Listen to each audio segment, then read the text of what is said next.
എല്ലാറ്റിലും തന്നെ കാണുകയും എല്ലാം തന്നിൽ കാണുകയും ചെയ്യുന്നതിന് ആദ്യമായി അയാൾ ഒറ്റയടി പാതയിലൂടെ ഏകനായി സഞ്ചരിക്കേണ്ടതുണ്ട്.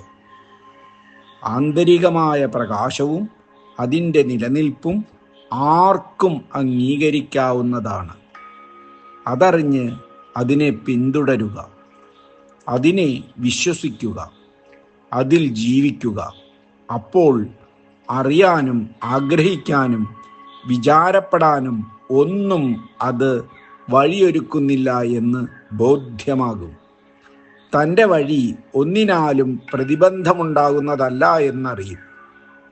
തൻ്റെ വഴിയിൽ താൻ മാത്രമേയുള്ളൂ. അവിടെ പിന്നെ സ്വാതന്ത്ര്യമല്ലാതെ മറ്റെന്താണ് ഉള്ളത്? തനിക്കിനി സഞ്ചരിക്കാനായിട്ട് രണ്ടാമത് ഒരു വഴിയും വേണ്ട. കാരണം ലക്ഷ്യം എത്തിയവന് സഞ്ചാരം നിന്നുപോകുന്നത് സ്വാഭാവികമാണ്.